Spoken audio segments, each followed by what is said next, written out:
మనం చూసాం మొన్న అచ్యుతాపురం సెజ్లో ఎసెన్షియా ఫార్మా కంపెనీలో ఒక దుర్ఘటన జరిగింది.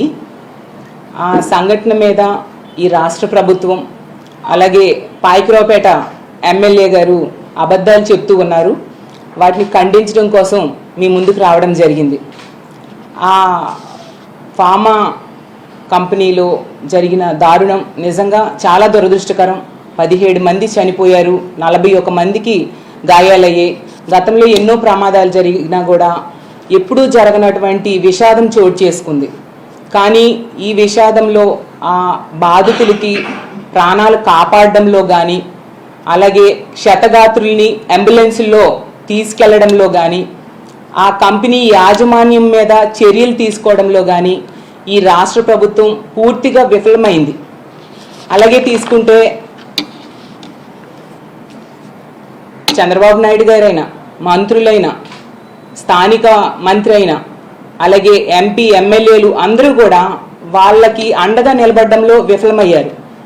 చంద్రబాబు నాయుడు గారు ఈ కూటమి ప్రభుత్వం ఎక్కడో మదనపల్లిలో పేపర్స్ తగలబడిపోతే హెలికాప్టర్ ఇచ్చి డీజీపీని పంపించారు.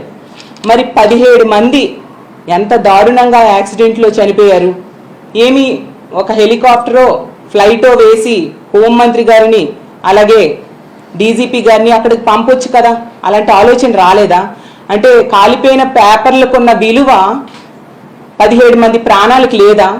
ఉత్తరాంధ్ర ప్రజల ప్రాణాలకు అంత విలువ లేదా అని నేను అడుగుతూ ఉన్నాను. అలాగే తీసుకుంటే పాయకరావుపేట ఎమ్మెల్యే గారు, ఆవిడ ఎంతసేపు కూడా జగనన్నని తిట్టడం కోసమే ఆవిడ టైం వెచ్చిస్తారు తప్ప ఎక్కడా బాధ్యతగా తనకిచ్చిన బాధ్యతని నెరవేర్చడం మనం చూడలేదు. ఇంతమంది చనిపోయినా కూడా చంద్రబాబు నాయుడు గారు పరామర్శకు వచ్చాక వెళ్ళాక ఒక ఉన్నత స్థాయిలో సమీక్ష చేయాల్సిన అవసరం లేదా? రాష్ట్ర స్థాయిలో సమీక్ష చేశారా? ఒక industries department, factories department, pollution department, కార్మిక శాఖ వీళ్ళందరితోని ఒక ఫైర్ డిపార్ట్మెంటు, ఎలక్ట్రికల్ డిపార్ట్మెంటు రాష్ట్ర స్థాయిలో ఉంటాయి కదా, వీళ్ళందరితో కలిపి ఒక సమీక్ష చేశారా? ఇదేమీ చేయకుండా వీకెండ్కి ఏమో స్పెషల్ ఫ్లైట్లో హైదరాబాద్ వెళ్ళిపోయారు. సరే మంచిదే, కానీ ఇవి చేసి వెళ్ళొచ్చు కదా. అంటే లెక్కలేనితనం, నెగ్లిజెన్సీ, ప్రజల ప్రాణాల మీద వాళ్ళకున్న నెగ్లిజెన్సీని తెలియజేస్తూ ఉంది. అలాగే తీసుకుంటే వీళ్ళేమో వాళ్ళు బాధ్యత నెరవేర్చడంలో ఘోరంగా విఫలమయ్యి మళ్ళీ తిరిగి గత ప్రభుత్వం మీద, మా జగనన్న మీద బురద జల్లడానికి ప్రయత్నిస్తూ ఉన్నారు. దాన్ని చూసి ప్రజలు అసహించుకుంటూ ఉన్నారు. పాయకరావుపేట ఎమ్మెల్యే గారు అయితే మరీ దారుణంగా మాజీ ముఖ్యమంత్రి గారిని పట్టుకొని చాలా చులకనగా మాట్లాడుతూ ఉన్నారు. అసలు ఆవిడ అలా తిట్టినంత మాత్రాన జగన్ గారికి ఉన్న విలువ ఏమాత్రం తగ్గదు. ఆకాశం మీద ఉమ్మేస్తే మన మీదే పడుతుంది. అసలు అనిత గారికి నేను ఒకటే అడుగుతూ ఉన్నాను, అమ్మ మీరు వాడుతున్న భాష, మీరు మాట్లాడుతున్న మాటలు ఈ సభ్య సమాజం వింటే ఏమనుకుంటుంది? రాష్ట్రంలో ఉన్న తల్లిదండ్రులు ఏంటి ఈవిడ ఇలాంటి భాష మాట్లాడుతున్నారు, మా పిల్లలు ఇది నేర్చుకుంటారేమో అని భయపడుతూ ఉన్నారు మీ భాష చూసి. అందరి వరకు ఎందుకు మీ పిల్లలు అడగరా, అమ్మ ఏంటి ఇలాంటి భాష మాట్లాడుతున్నావు అనేసి? రేపొద్దున పిల్లలు అదే భాష మాట్లాడితే తప్పు అని మీరు చెప్పగలరా? చెప్తే అమ్మ నువ్వు మాట్లాడిన మాటలే కదా మేము మాట్లాడుతున్నామని అనరా? ఇదేనా మీరు ఫ్యూచర్ జనరేషన్స్కి ఇస్తున్న సందేశం అని నేను అడుగుతూ ఉన్నాను. అలాగే తీసుకుంటే సీఎం గారిని పట్టుకొని, అరే నువ్వు సీఎం ఏంటి, సీఎంఏ కదా మనోడు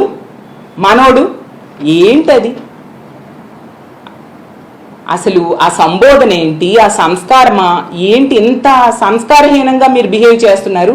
ఇది నిజంగా చాలా దురదృష్టకరం. ఒక మహిళ అయ్యుండి ఇలాంటి మాటలు మాట్లాడడం మహిళా లోకానికే సిగ్గుచేటు. మీ ముందు హోమ్ మినిస్టర్గా ఎంతో మంది చేశారు, అలాగే రకరకాల మంత్రి పదవులు చాలా మంది చేశారు, చీఫ్ మినిస్టర్స్ చేశారు, అలాగే ఎమ్మెల్యేలుగా, ఎంపీలుగా చాలా మంది ప్రజాప్రతినిధులుగా ఉన్నారు. కానీ ఎవ్వరూ కూడా ఎంత దారుణమైన భాష, ఎంత సంస్కారహీనంగా మాట్లాడిన సంఘటనలు మనం చూడలేదు. ఏదో ఇలాంటి మాట్లాడితే గొప్ప వస్తుంది అనుకుంటున్నారేమో కానీ మీ హోందాతనం మీరు కోల్పోతారు, ప్రజల దగ్గర మీరు చులకనైపోతారు అనే విషయం మీరు గుర్తించాల్సిందిగా తెలియజేస్తూ ఉన్నాను. అలాగే మీ అందరికి ఒక అనుమానం రావచ్చు, ఏంటి అనిత గారిని పాయకరావుపేట ఎమ్మెల్యే అంటూ ఉన్నారు అనేసి. ఎందుకంటూ ఉన్నానంటే ఆవిడ ప్రోటోకాల్ ప్రకారం హోమ్ మినిస్టర్ తప్ప హోమ్ మినిస్టర్గా బాధ్యతలు అస్సలు నెరవేర్చట్లేదు. హోమ్ మినిస్టర్గా విఫలమయ్యారు. ఒక అసమర్థ హోమ్ మినిస్టర్. ఆవిడ ఎంతసేపు కూడా జగనన్నను తిట్టడం కోసమే ఆ పదవి ఇచ్చినట్టుగా బిహేవ్ చేస్తున్నారు తప్ప తను తన బాధ్యతలు నెరవేర్చాలి అనే విషయం ఆవిడ ఏమాత్రం కూడా గుర్తెరగట్లేని పరిస్థితి మనం చూస్తూ ఉన్నాం. ఈ అచ్యుతాపురం సంఘటన అయినప్పుడు కూడా ఈవిడ 2 గంటలకు జరిగితే మనం చూసాం. ఆ రోజు సెక్రటేరియట్లోనే ఉన్నారు.